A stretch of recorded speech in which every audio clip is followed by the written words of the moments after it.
There is a moment when you look down at the surface of the sea and realize you are standing on the edge of another world, where light disappears after only a few meters, where silence has weight, where time seems to stop.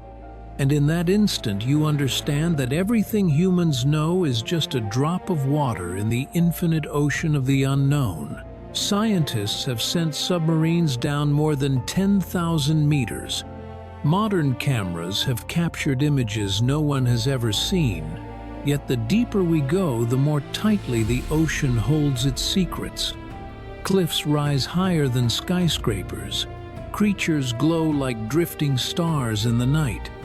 Strange sounds echo from places where no life should exist, making us wonder if down there is only water and rock or something else watching us back. Every centimeter in the darkness is a question. Every glimmer of light is a challenge. And that feeling, the mixture of fear and fascination, keeps us from looking away from the sea. We keep exploring, keep diving deeper, even knowing we may never reach the end, because the ocean is not just a place that holds water, it is a keeper of time, the memory of Earth, the fragment of its soul that humanity has forgotten. There the wrecks of ships from centuries past rest like monuments. Cities swallowed by the sea lie buried under cold sand. Civilizations that may have existed and vanished without a trace, leaving behind only silent stones and indifferent currents flowing by. The ocean does not speak. It only watches, remembers, waits. And perhaps it is that silence itself that makes us tremble, because it reminds us how small we truly are before something so beautiful, so fierce, and so vast. You can see the deep blue quietly swallowing the light. You can feel the cold seeping into your skin. And in that moment you know you are looking into the planet's past, into mysteries no one has yet deciphered. Mysteries that could change how we understand life itself. And perhaps in that very moment you understand why humanity always returns. Why even in fear we still want to go deeper and farther.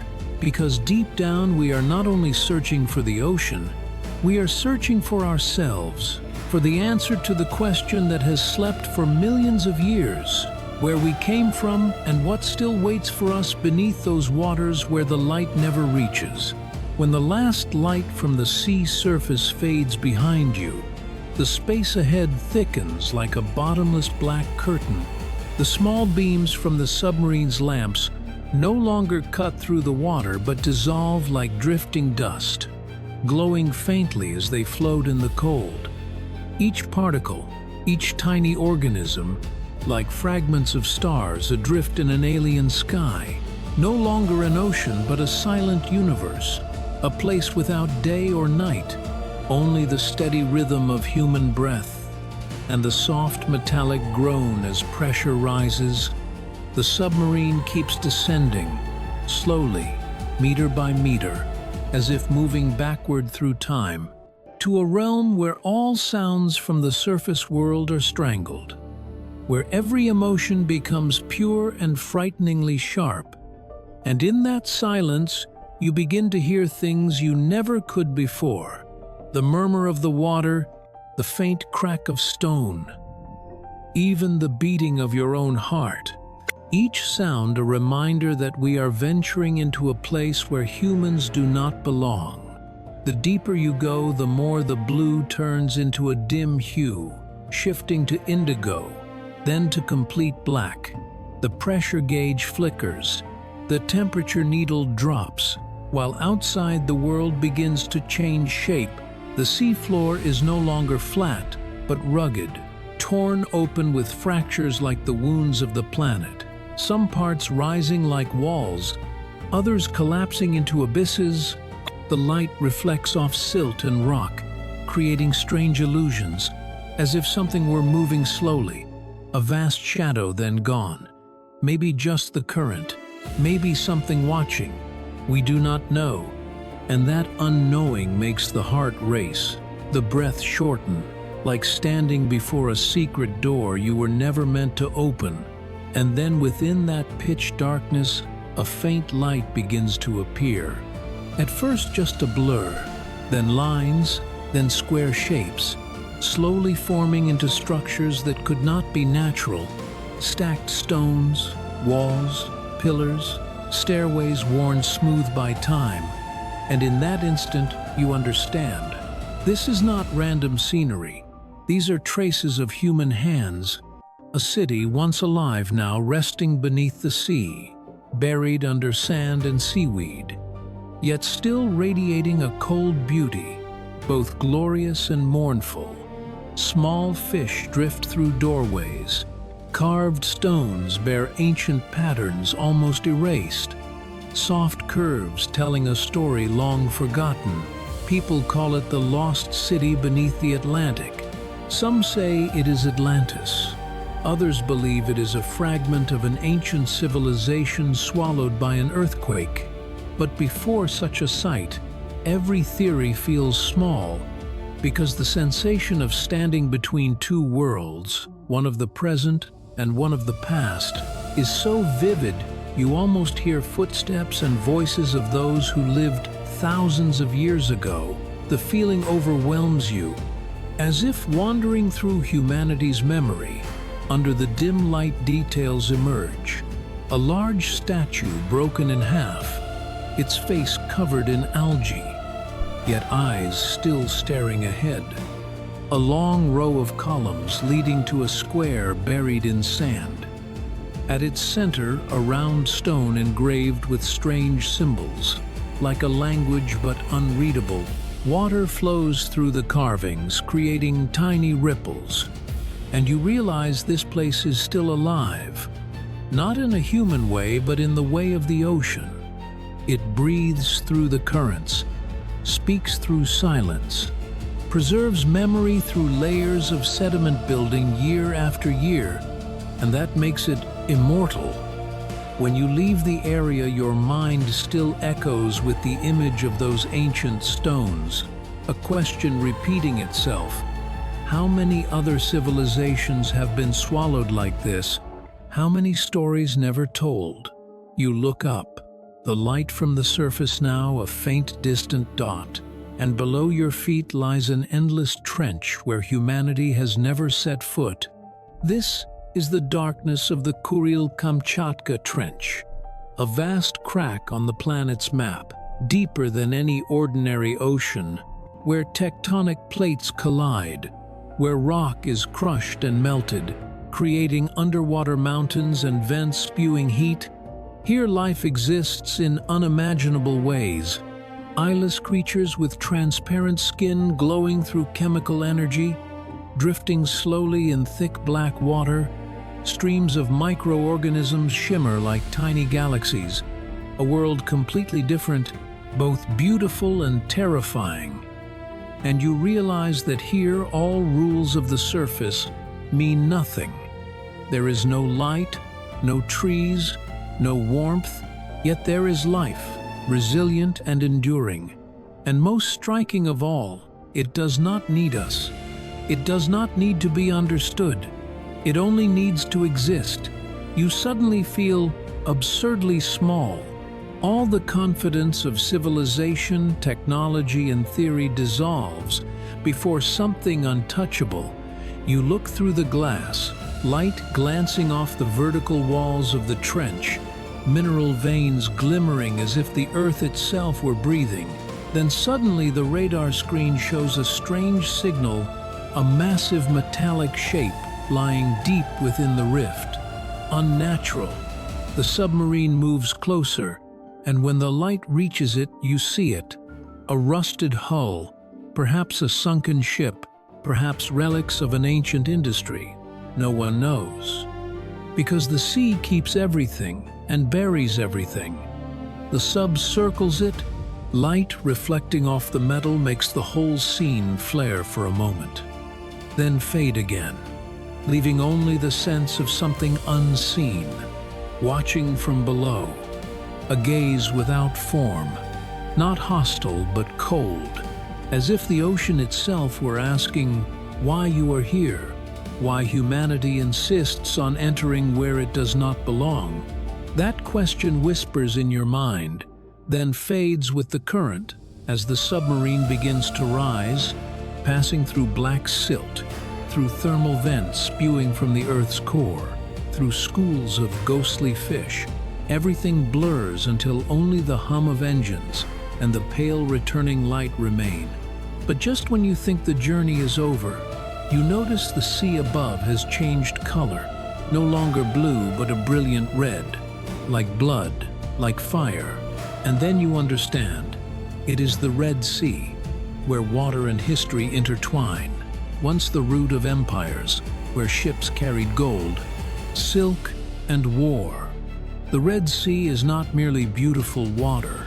It is witness to thousands of years of trade, of civilizations, meeting and vanishing. The coral reefs here are not only natural wonders, but cemeteries for hundreds of ships, each a story, an ending and a beginning. Sunlight pierces the clear water, reflecting on vibrant coral, on fish of every color, on scattered fragments of metal, and you feel the strange harmony between death and life, between ruin and rebirth. The Red Sea reminds us that nothing truly disappears. Everything only changes form. A rusted tank becomes home to thousands of creatures. A sunken ship turns into a reef. Things that once carried war now carry life. And in that peace there is a beauty that leaves you breathless, because it does not need to be touched, only seen and understood, that nature will always be stronger than man, always knowing how to turn sorrow into eternity. Sunlight sparkles on the surface, reflects on the submarine glass, and you catch your own reflection, small and drifting in the vast sky of water.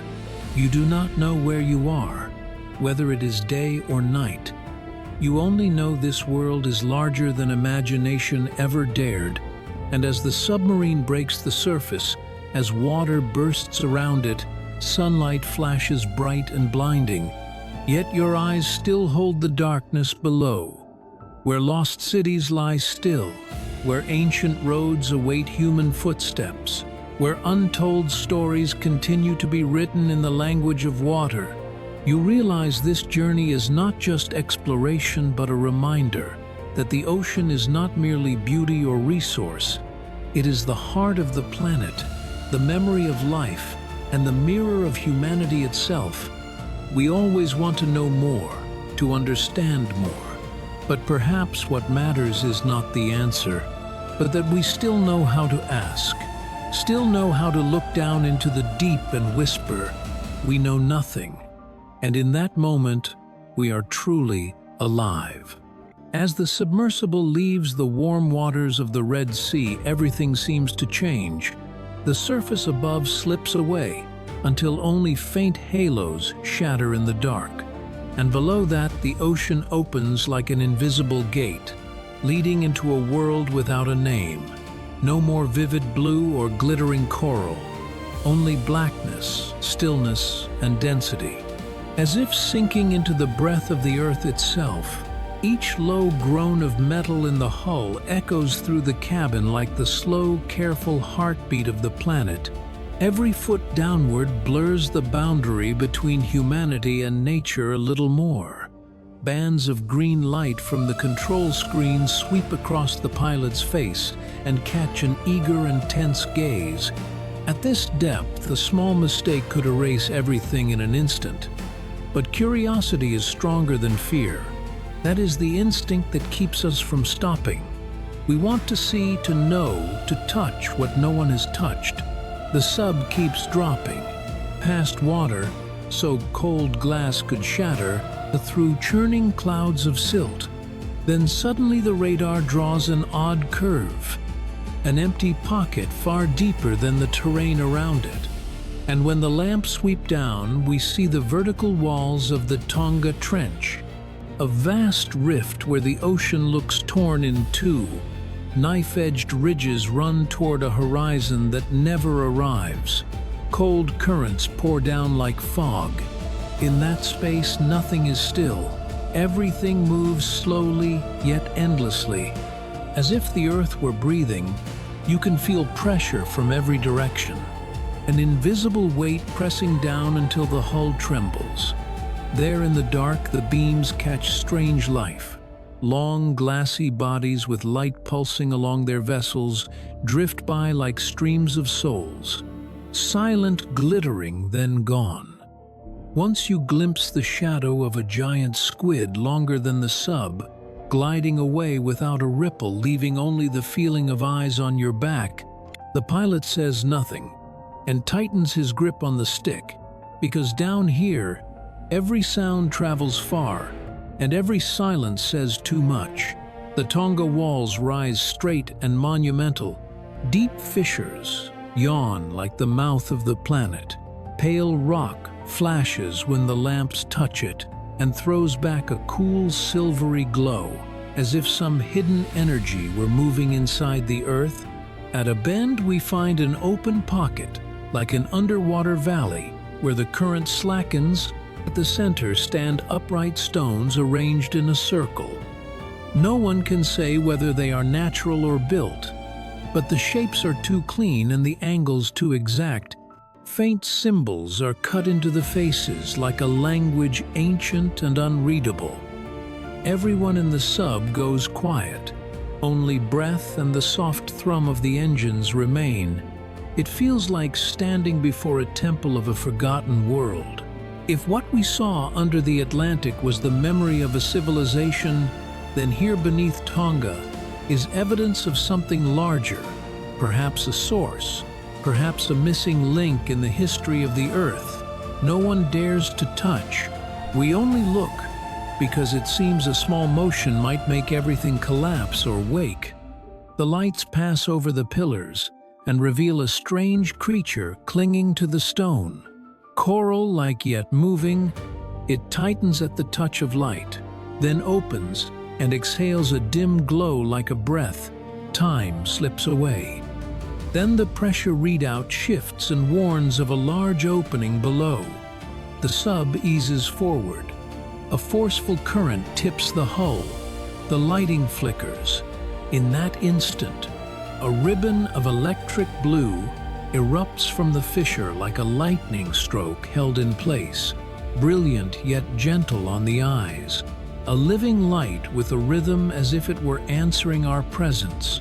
The pilot stares at the screen and murmurs that it could be geothermal, but the pulse is too even and too musical to be anything known. When we push a little deeper, every system dies at once. Lamps out, monitors black, only a low electrical hum, and then nothing. Darkness swallows everything. A few seconds later, a weak glow stutters back. But ahead, where the fissure had blazed, there is nothing now. Only a pit of pure black. The radar shows no return at all, as if the space does not exist or never did.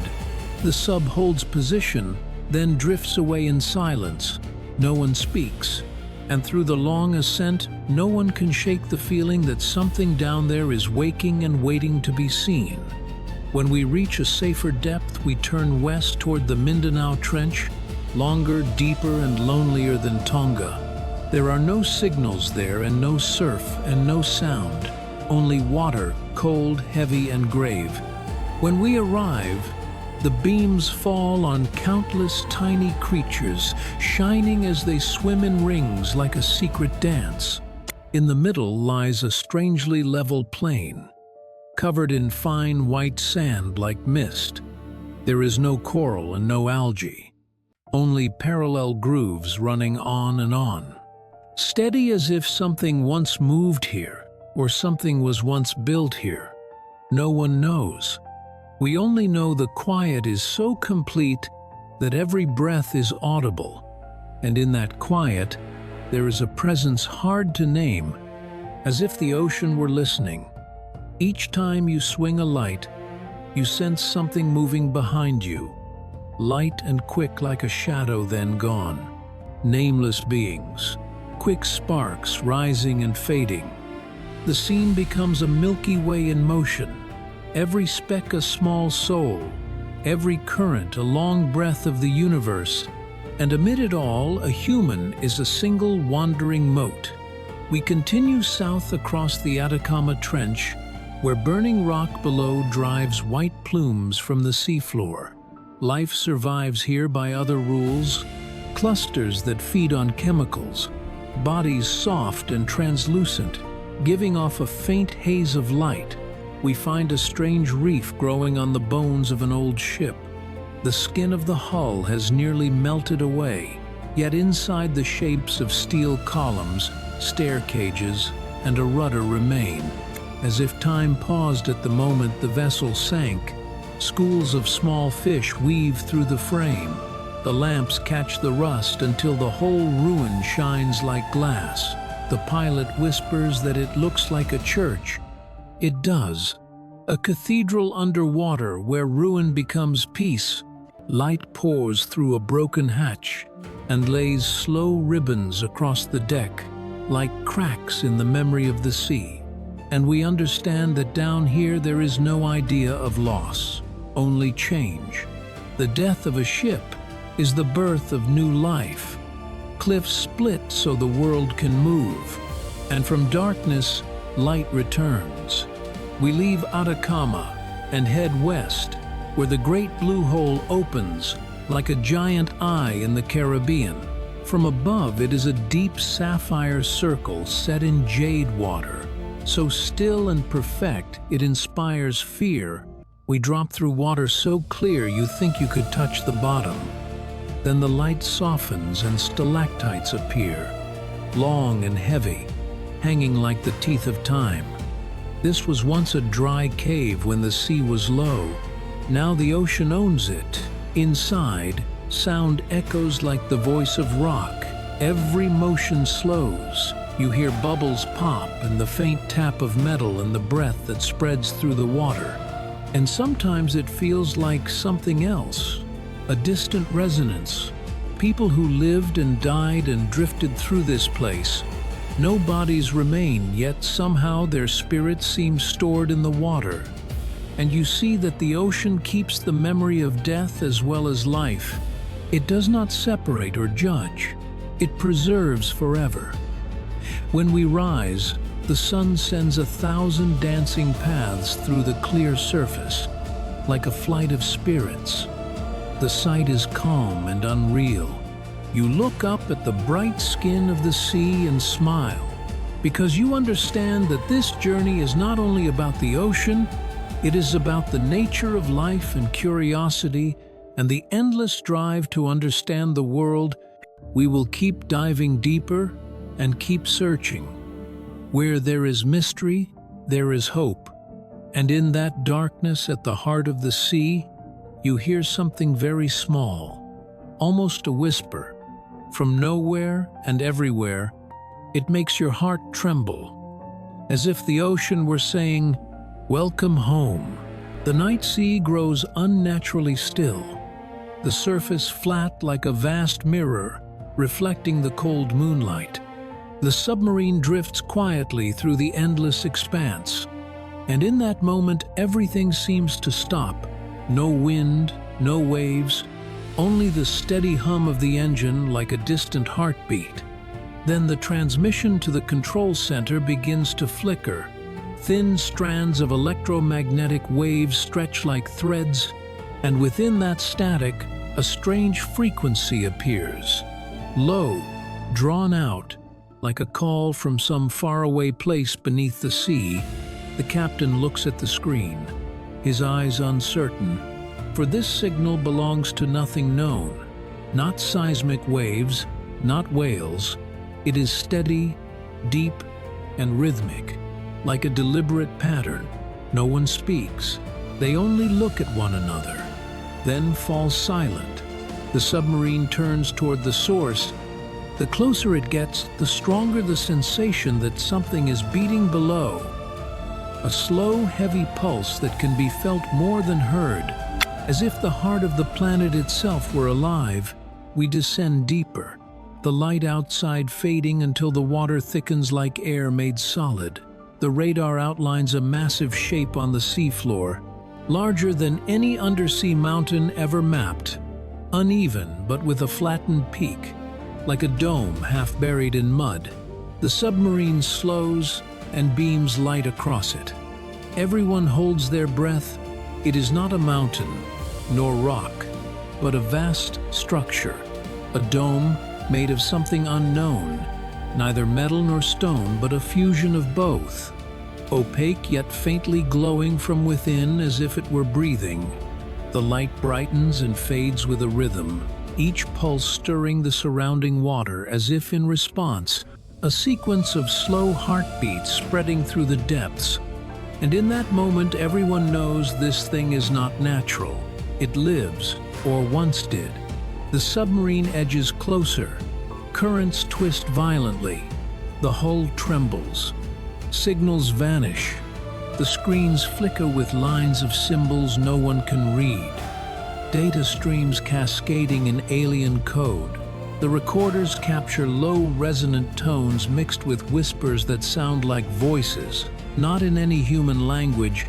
The sounds merge into a slow chant, like a song or ritual older than memory. Then the cabin lights flicker, darkness seeps in. Only a weak, blue glow remains from the monitor. Outside, bioluminescent creatures gather. Thousands of tiny lights drifting around the dome, forming a swirling halo. And as if guided, they begin to move together, circling the submarine in unison, creating a glowing ring so beautiful it chills the blood. For within the light something moves, not fish, not coral, but thin, shadowy figures gliding through the radiance as if watching. No one dares to speak. Then suddenly the dome below begins to tremble. The inner light flares, piercing through layers of silt and rising like columns toward the surface far above. The water churns violently. White plumes burst from fissures. The submarine is thrown back. Alarms scream. The pilot fights to steady the craft. Pressure surges, metal groans, and then everything stops, all at once, as if an unseen hand had gripped the entire world. Silence so complete you can hear your own heartbeat, and within it a faint shimmer appears ahead, slowly forming a shape, hazy and moving. A figure, tall and slender, no face, no hands, only a presence suspended in the water. The flickering light reflects across it, and for an instant 2 points glow where eyes should be. Deep, still, not violent, only watching, yet freezing everyone in place. Time ceases. We cannot look away, as though pulled into that gaze, a gaze without life but filled with thought. Then a voice rises, not through sound but through sensation, echoing in the mind, slow and clear, not human yet understood. It says, "You have gone too far," not a warning, more a reminder, as if the ocean itself were speaking through it. Then the figure fades, the light dims, systems reboot, the radar shows nothing, currents calm. But everyone knows we have seen something that should remain unseen. No one speaks. The submarine turns and withdraws, but the signal lingers, a faint rhythmic pulse, like the heartbeat of something sleeping or waiting. When we surface, the sea is bright again, not with moonlight, but with the soft red glow of dawn, the water shimmering like fire. But as the light touches the glass, the monitors flicker, the strange frequency returns. This time, not as sound, but as image. Faint symbols repeating like ancient script, then gone, only for seconds, yet enough to know the story is not over. That night when the vessel docked and data was sent to the center, no one could decode it. The symbols matched no language, no math, no waveform, yet had rhythm, like a melody, like a message. Someone played the signal backward, and it became the sound of a human heartbeat, deep, slow, repeating 3 times, then silence. Experts studied it for months. None could explain.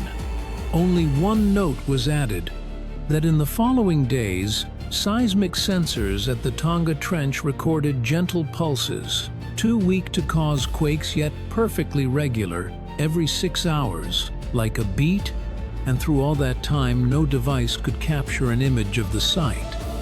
Every transmission blurred or blank as if light itself could not exist there, as if a veil covered it.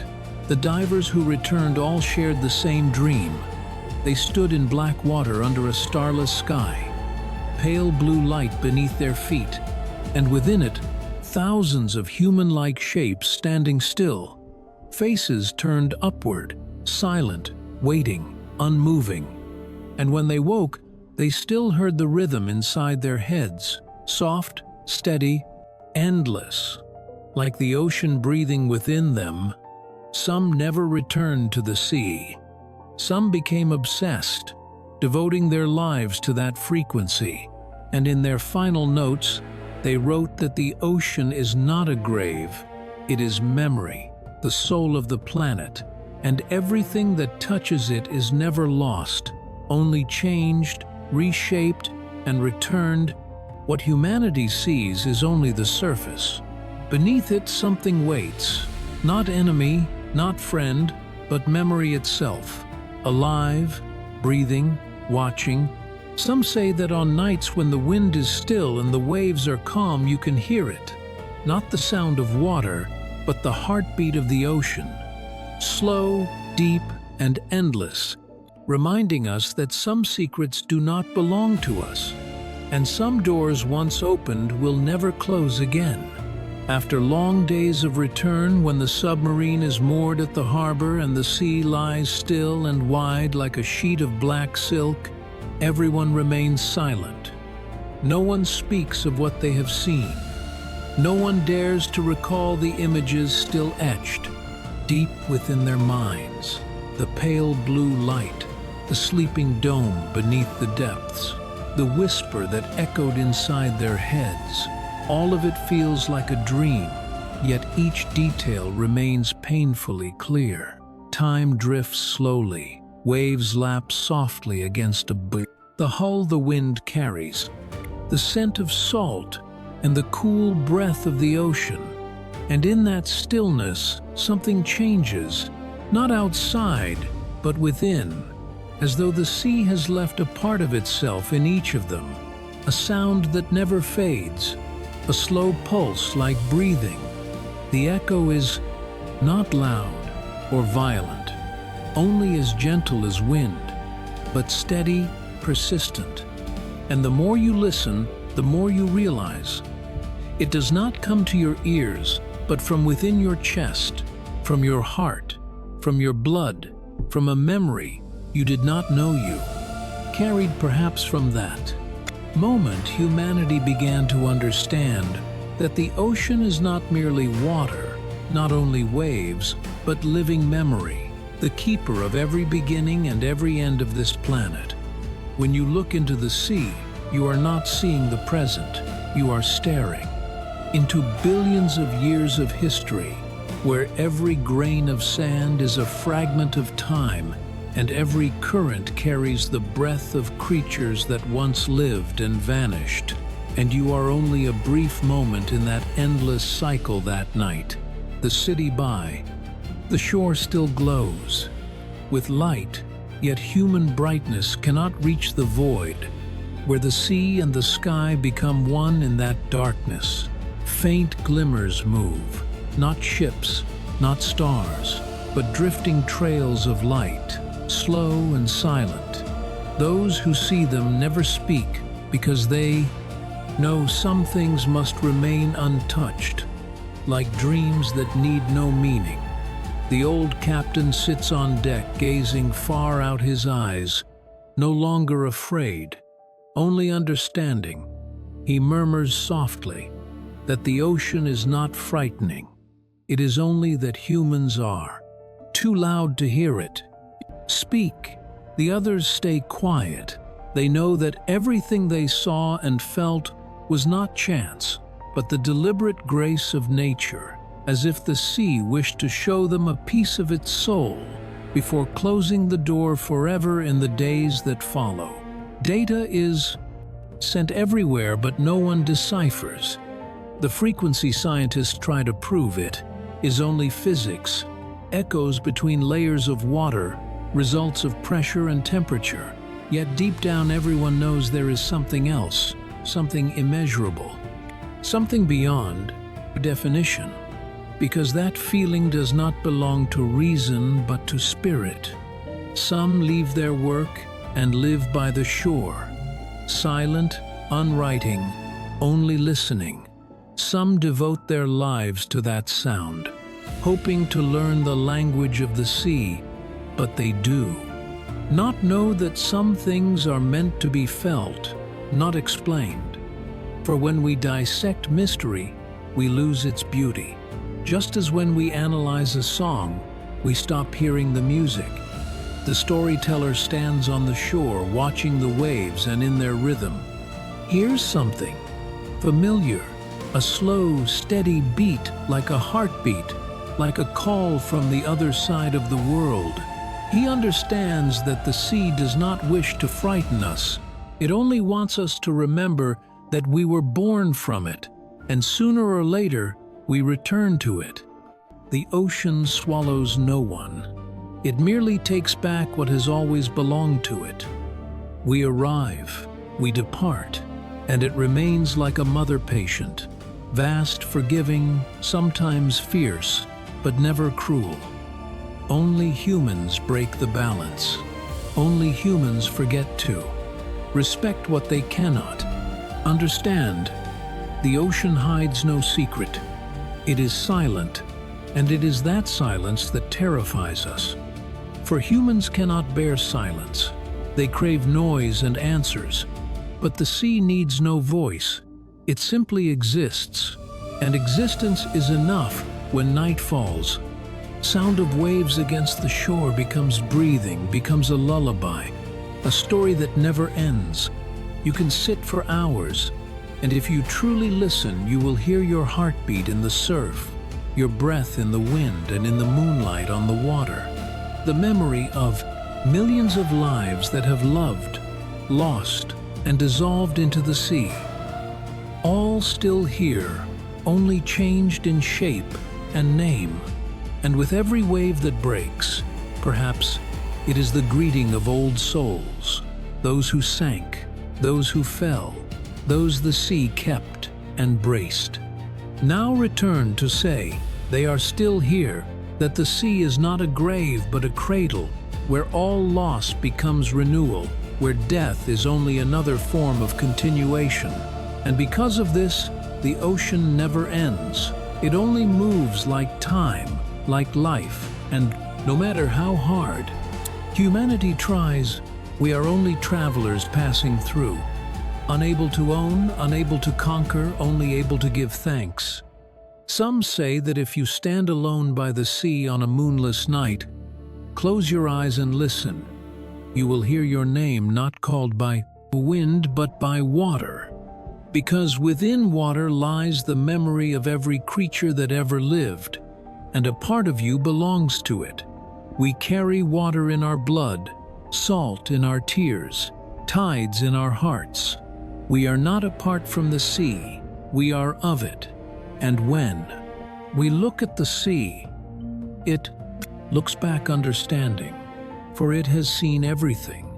It has watched humanity be born, build, destroy, and then beg for mercy. The ocean does not judge it, remembers, and in that memory we are forever, children, curious, frightened, longing to be loved. Perhaps that is why humans can never stay away from the sea, no matter how many times it takes them, no matter how many storms they face. They return, they reach, they listen, because deep down we know that when we touch the sea, we are touching the origin of the mender, ourselves. And perhaps one day when humanity stops fighting, stops destroying, and simply listens, The ocean will tell all it keeps, not through words, but through feeling, through rain, through waves, through the taste of salt, through the light. Beneath the surface that day, we will understand that there are no secrets to solve, only beauty to recognize. And when we understand, we will stop fearing, stop claiming, and simply merge, dissolve, like a drop returning to the ocean, like a soul returning to its source. In that moment, there will be no boundary between human and sea, between life and death, between present and memory. Only clarity, stillness, and beauty, so pure it brings tears, because that is the moment we truly realize we were never apart, only lost from where we have always belonged. When the first dawn after that journey begins to rise, pale gold light weaves through the thin mist of the sea like silk, each droplet scattering into shimmering fragments across the waves. The small vessel still drifts there, suspended between two worlds, half belonging to humankind and half to the ocean. Everything becomes so quiet that you can hear the wind brushing the water, the wings of a weary bird returning toward land. And in that moment, all memories of darkness, of the call from below, of the silent domes breathing in the deep, feel distant like dreams. Yet the feeling remains, a feeling beyond name, both fear and gratitude, as though the ocean had touched the deepest part of the soul and left an imprint that can never fade. Humanity returns to the light, but carries within the shadow of the sea, a darkness no longer frightening but sacred, a reminder that beneath the calm beauty, there is an invisible force patiently sustaining all life. And we, the small and fragile, are only allowed to exist within a moment of that mercy. After the voyage, everyone changes. The old captain sits on deck, his eyes no longer on the horizon but on the water, deep and still where he knows things continue to drift. He says softly that what frightens people about the ocean is not its depth, but its truth. For the longer you look, the more you see yourself in it, your fragility, your pride, the limits you try to deny. We believe we are strong, but one wave can erase everything. We believe we know, but the farther we go, the clearer it becomes that our knowledge is only dust. The ocean does not speak yet. Every time we look at it, we see ourselves. We see questions we have never dared to ask. And one day we understand that it is not the sea that keeps secrets, but humans who hide from truth, that we have forgotten where we came from. We have lived on land so long we forget the salt in our blood comes from the sea, that we once belonged to it, and that distance makes us lonely. But now, after seeing, hearing, and feeling, we can never be the same. For every breath carries the echo of the depth, every dream is tinted blue and still. Every time we close our eyes, we see the glowing creatures drifting, the sleeping domes, and we hear the ocean speak, not in words but in the heartbeat of the earth, of water, of ourselves. We understand that the sea neither lives nor dies, but exists in an endless cycle, without beginning or end, only continuation, transformation, and return. Within that circle, we are only a moment, yet a moment is enough to understand the meaning of existence. We begin to learn to listen instead of search, to feel instead of conquer, to breathe in rhythm with the world instead of apart from it. For only when we stop trying to possess do we truly merge with the eternal. The ocean teaches silence. It teaches that not every voice must be heard, not every question must be answered.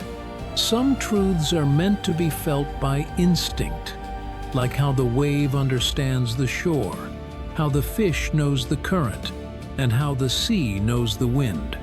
The further humanity goes into the future, the more it must relearn this, to exist as gently as a drop of water, not resisting, only blending, to realize that true strength lies not in control, but in the ability to let go. The sea does not compete, yet nothing can resist it, because it knows that time stands with it. We look upon the surface and see ripples spreading each ring like a human life, born, expanding, fading, and returning, and in that moment we know that everything is forgiven. Everything we have done, destroyed, or forgotten will be carried away, not to judge but to renew. Like rain washing dust, like waves erasing footprints, we understand that life does not need to win. It only needs to continue. And when humanity understands that perhaps the world will finally be at peace, we will stop fearing death and loss, for we will know that nothing truly disappears. It only changes form and enters another cycle. We are water, we are salt, we are the breath of the sea.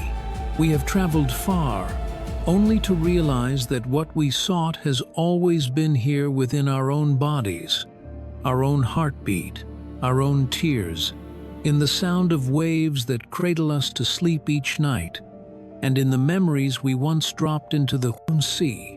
When the sun climbs high, lighting the ocean, the surface shines with gold, but beneath it, the light reaches only part way.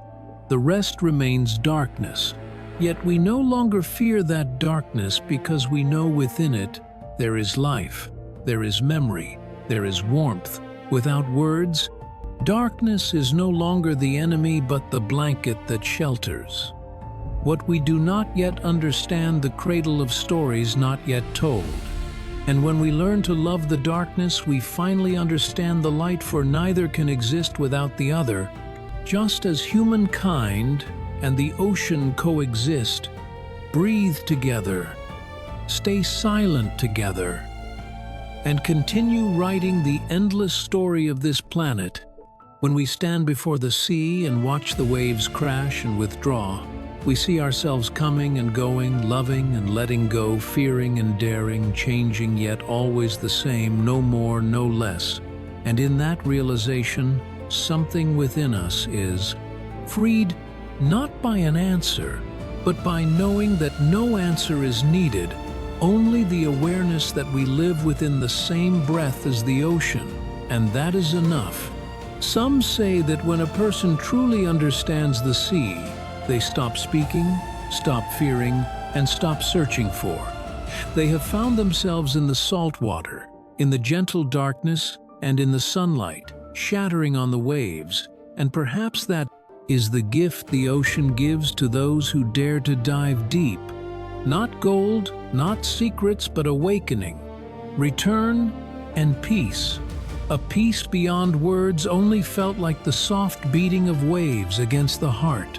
Steady, endless, and tender, like a greeting from the origin of life itself. That afternoon the sky carried the soft blue of sunlight mingled with mist. The breeze drifted in from the open sea, tasting faintly of salt. The small vessel rested still in calm water, as though the ocean itself were taking a breath after a long dream. The few who remained on board had not yet left. They sat quietly gazing into the distance. No one spoke, letting time slip through the gentle rhythm of the waves. Something within them had changed, not in appearance but in depth, the way one changes after stepping through a doorway and knowing they will never see the world the same again.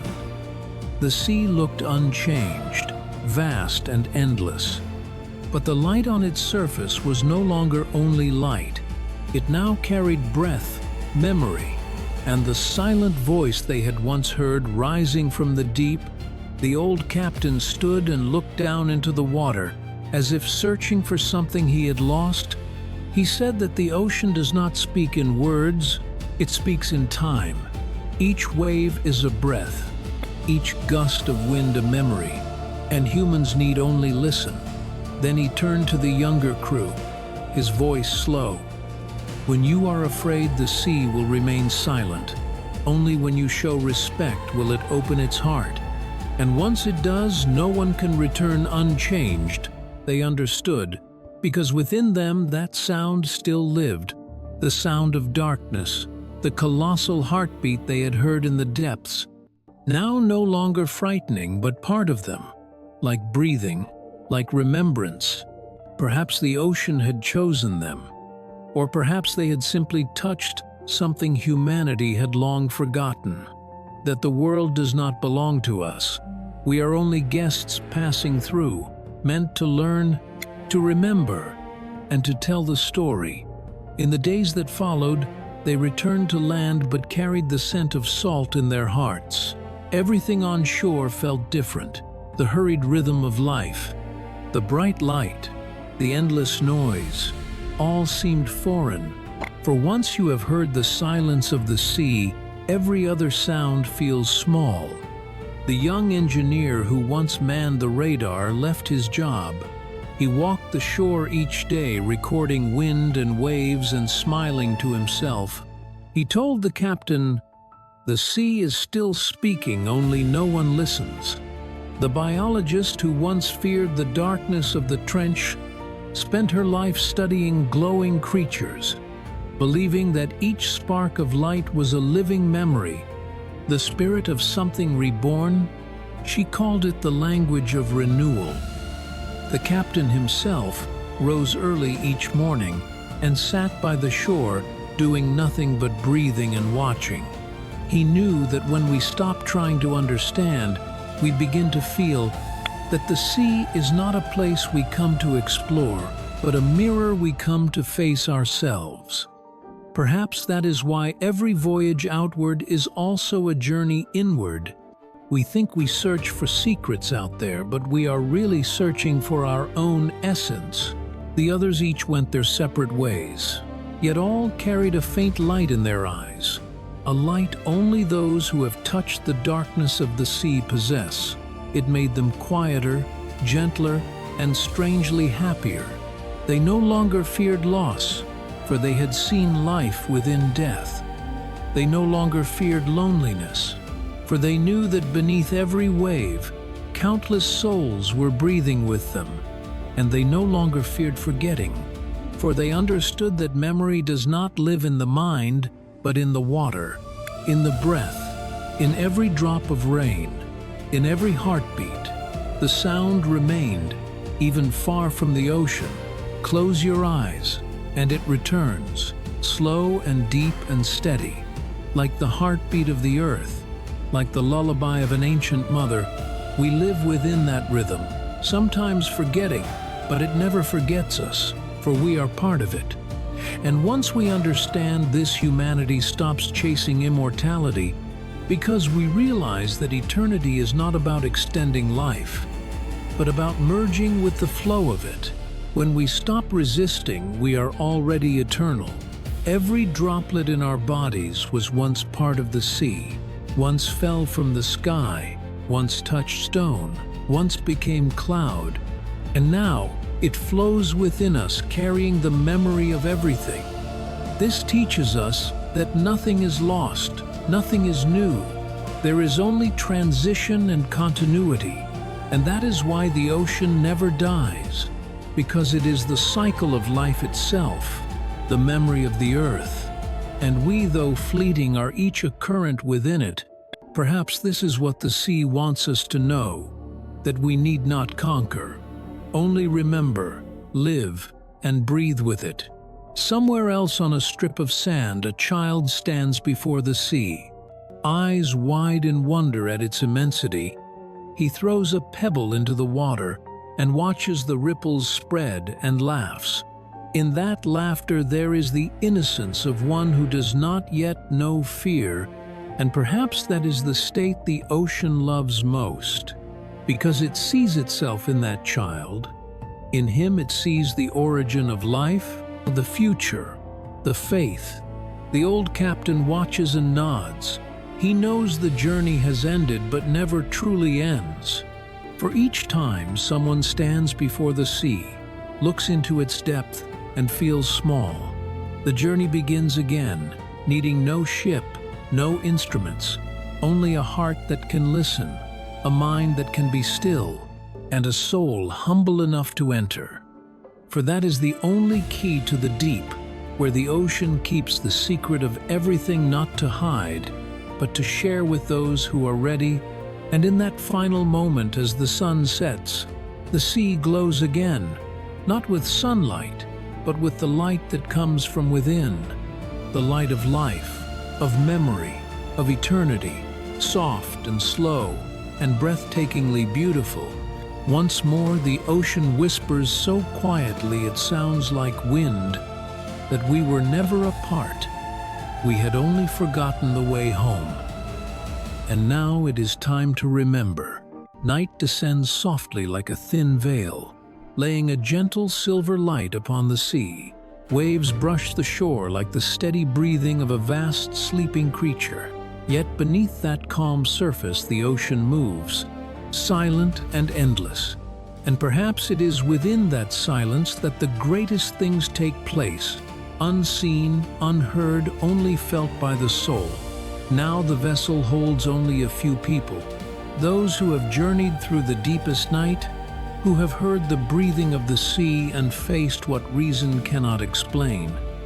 They are no longer seekers but bearers of the ocean's message, each changed not by knowledge but by feeling, the kind of feeling only those who have touched infinity can know, a feeling of smallness so immense it dissolves the self, yet wraps it in nameless warmth, as if the infinite itself were not threatening but embracing them like a patient mother welcoming her lost child home.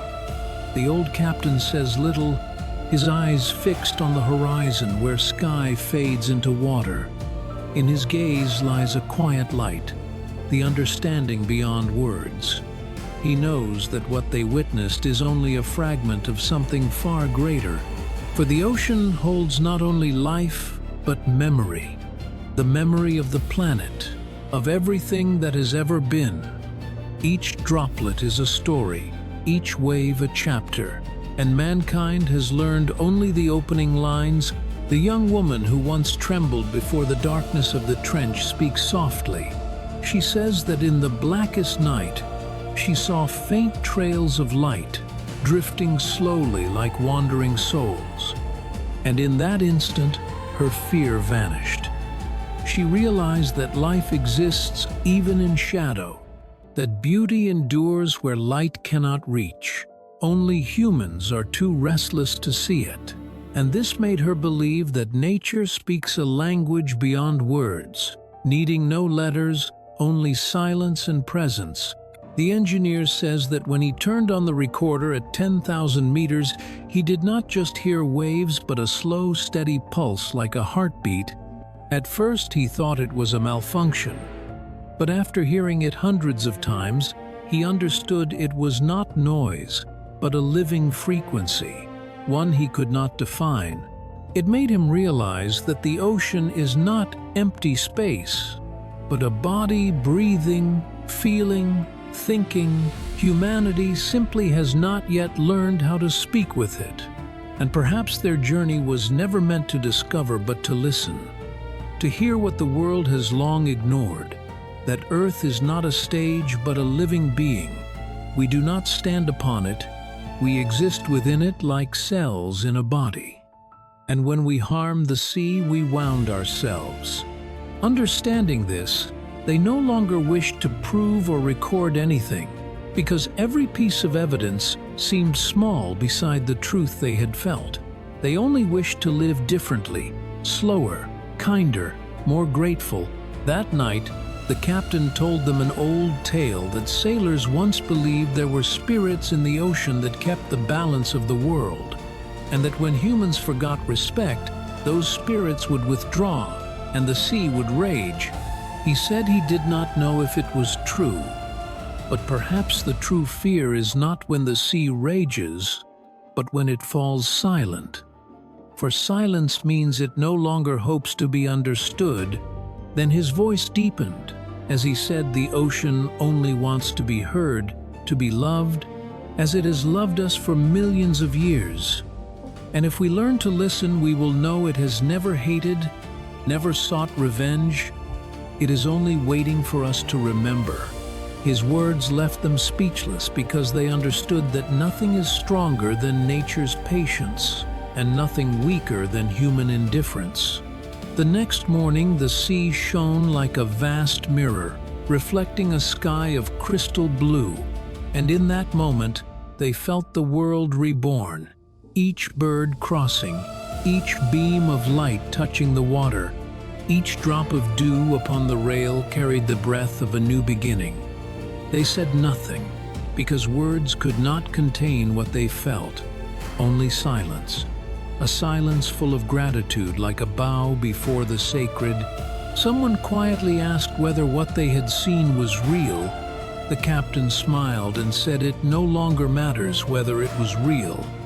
What matters is the feeling that we have touched something greater than ourselves. And once you feel that the world can never be the same, humans search for distant mysteries. Yet forget the greatest wonder lies within each breath, each drop of water, each passing moment of life. To understand this is to understand the sea, and to understand the sea is to understand ourselves. Dusk slowly descends. The red light spreads across the surface like blood, not the color of fear, but of life merging with eternity. The wind carries the taste of salt, and within the waves they hear a sound only those who have passed through darkness recognize, the sound of absolute peace, of awakening, of humanity finally ceasing to dominate and learning to move alongside. And in that moment, they no longer feel apart from the world. They are the sea, the wind, the light, and within their hearts, the ocean continues to breathe slow, steady, infinite, as though there had never been separation, only the long journey home. That night the sky was black as ink, without moon or stars. Only the faint scattered lights of distant boats melting into the water's shadow. The wind carried the chill of salt. Waves struck the hull in steady rhythm, like the heartbeat of some colossal being. The old captain sat silent as part of the sea itself, his eyes gazing far toward the horizon where light and darkness merged. The younger ones lay on deck sleepless, listening to the ocean's whisper. They knew what they had seen in the depths was no dream, because since returning none of them had lived as before. Each time they closed their eyes, they saw the ancient domes glowing blue, the statues staring upward from the dark, the strange lights drifting like breath, the sounds that belonged to no human world yet echoed in their minds. And the more they tried to forget, the clearer it became, as though the ocean spoke to them in a language only the soul could understand. The young engineer said that since leaving the sea, he often woke at night feeling his heart beat in rhythm with the waves. Sometimes he heard a faint voice calling inside him. He could not tell whose it was, but each time the surf crashed, the call grew louder, deeper, closer. And for an instant he felt himself drifting, not through water but through the ocean's memory. He saw visions not of this age, cities shining beneath the sea, luminous beings circling temples, people with eyes like liquid mirrors gazing at him before dissolving. He did not understand, but he was not afraid, because it felt not like threat, but welcome, as though he were returning to where he once belonged. The young woman dreamed of walking through coral-covered streets, past ancient walls carved with symbols she could not read yet, somehow understood, through feeling, through instinct. She heard the waves speaking, the breath of creatures long gone. And in that dream she wept, not from fear but from remembrance, of something distant and forgotten, perhaps a former life, perhaps the ocean's memory flowing through her. When she woke, her tears tasted of salt, and she knew the dream was a message, a thread, connecting humankind to the sea. The old captain listened and smiled, saying that was natural. For once someone hears the voice of the ocean, they are never silent again. Because that voice is not outside, but within, in the blood, the heart, each cell. It is the oldest rhythm of the planet, the first breath of life itself now reawakened, his voice low and slow like the tide. He told them that long ago sailors believed the sea was the soul of the world, and when humanity lost its way, the sea would call them home, not through storms or disaster, but through longing, through dreams, through echoes, in the night to remind them they had never been separate from nature, only forgetful of the Psalms, Krablov, bond. The sea does not rage, it mourns that humanity forgot how to love, how to listen, forgot that life stands only in harmony. His words left them quiet because they knew nothing that had happened was chance. It was all part of an awakening. From that day, they no longer saw the sea as a place to reach, but as someone to return to. Each wave became music, each breeze a voice, each touch of water warmth. They no longer feared the dark.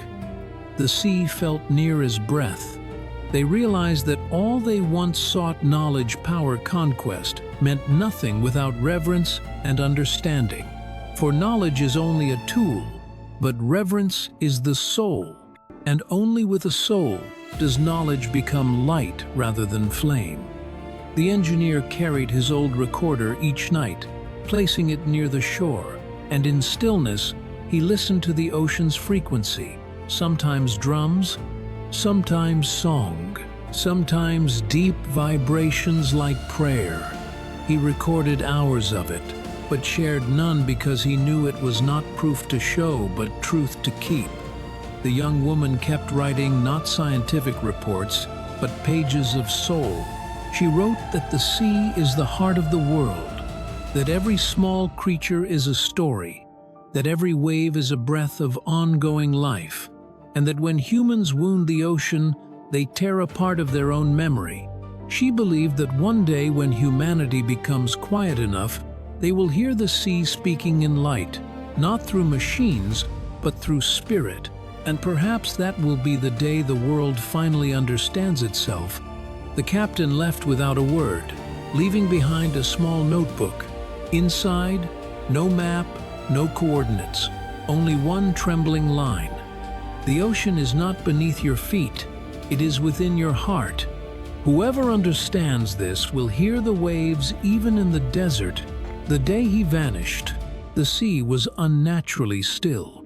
No wind, no surf, only a vast silence, as if the world itself held its breath. Then, from afar, a soft blue glow traced the surface like a farewell, like a blessing. And in that moment, they knew he had not gone but returned, not lost but merged with the sea. They did not cry, for they knew there is no true parting, only return, and as the light faded into the water, they heard a sound low and deep, like the voice of the earth. It rose, then disappeared, leaving behind a feeling both sorrowful and serene. They knew the journey had never ended, for the ocean still called, still invited, and everyone who had once touched it carried within them a fragment of its eternity, wandering the world with the sound of waves beating inside their hearts, as a reminder that we came from the sea and one day will return not in body, but in spirit, in memory, in love, because in the end all paths lead to the same place where silence is not emptiness, but fulfillment, where waves no longer strike the shore but merge with the wind, where every question dissolves into a single truth, that all is one, that we and the sea were never apart, only forgetful of how to see.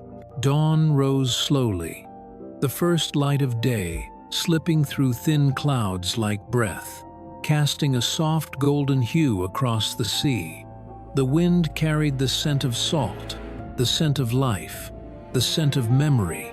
The old ship now nothing more than a shadow upon the vast expanse, everything so still it seemed. The whole world held its silence to hear the whisper of water, of sky, and of the souls that had passed through. The young engineer stepped onto the deck, light glinting in his eyes as though they were lit from within. He breathed deeply, tasting the salt on his tongue, and in that moment he understood he was no longer the man he once was. Everything had changed. The way he saw the sea, the way he felt the wind, the way he listened to the world, all different. For now he no longer sought answers. He simply listened, and each time the waves touched the hull, he heard the heartbeat of the ocean, slow, steady, endless. The young woman followed him, her hair lifted gently by the breeze. The light wrapping her in a veil of mist, she said nothing, only stood beside him, looking out where the boundary between sky and water dissolved into infinity. She whispered that perhaps humankind has been too busy to remember the beauty of stillness. Then she closed her eyes, letting the wind brush her skin, letting the water breathe, feeling life pulse through every drop of dew. She needed to see no more, for she had seen enough. And now it was time to feel. They stood together in silence, breathing in rhythm with the world. And in that moment they knew that life does not exist in reaching but in merging. The ocean asks not to be conquered, only to be heard, to be remembered as living, surrounding, preserving. Though the old captain had gone, his presence lingered, in the sound of the waves, in the scent of salt, in the trembling light upon the water.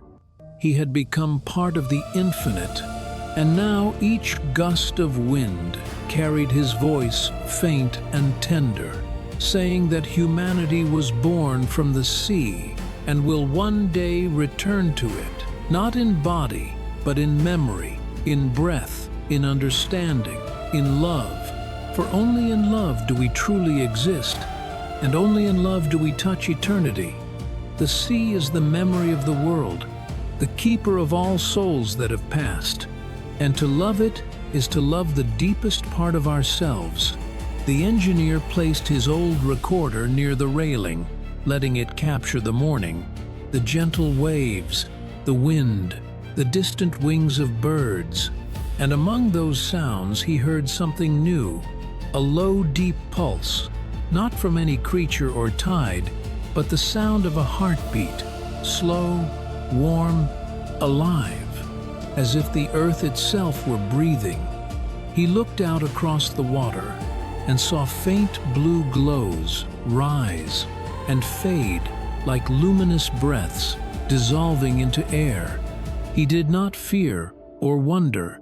He only smiled because he knew the ocean was still there, still listening, still living, still telling its story. And now he was part of that story. The young woman stood beside him, their eyes reflecting the same light, no distance, no boundary, only understanding and harmony. In that moment, time seemed to stop. Everything became transparent. They saw past, present, and future blend into one rhythm. The rhythm of life, the rhythm of the ocean. They knew that here all things begin and end and begin again. There is no loss, no end, only transformation, continuation, like wave, following wave, breath, following breath, and humankind only a single note in that endless song, the song of the world, of nature, of spirit. The girl said, "Perhaps humans will relearn how to live if they learn to listen to the sea." He nodded, for he knew that was the only hope left for the world. Not technology, not power, but connection, listening, reverence. For when we know how to listen, we stop harming. When we know how to respect, we stop destroying. And when we know how to love, we stop fearing. The sea does not ask humanity to bow. It only asks that we open our hearts, our ears, our minds, to remember that we have always belonged to one another. The waves lapped softly. Light spread across the horizon. Sky and water became one. They stood small but not alone, for they knew they stood with the countless souls of the sea, of the wind, of the earth, of all who had come and gone. They heard everything, felt everything, and in that moment they were freed from fear, from loneliness, from the limits of the self. They understood that life never ends. It only changes. It moves like water, like breath. And the ocean in its silence had taught them this, had taught them that sometimes to understand the world we need not speak or prove, only listen. For in that stillness we hear the truest sound, the sound of life, of love, of return. The sun climbed higher. The sea blazed with light. The waves grew louder, and within that sound, they heard the familiar call no longer distant but near. The call said, "The path continues. The journey is not over." For each time someone remembers, the ocean lives again, and when the world learns to listen, the sea will sing, will tell, will forgive, and will embrace all. Then everything will return to balance, to peace, to the pristine beauty of the beginning, and humankind will cease searching for miracles outside, for they will know the miracle never left. It has always been here in every drop of water, in every breath, in the heart itself. And when they understand that they will no longer fear the sea, they will love, they will be grateful, they will be silent, and they will live as the ocean lives, deep, vast, compassionate, and forever flowing. Though time may change and all things may fade, the sea remains, and within it we remain, as breath, as memory, as an inseparable part of eternal life. That is the end of the journey, yet also the beginning of something new, something only revealed to those who open their hearts to see that the ocean is not where we go, it is where we belong, and where we will always return.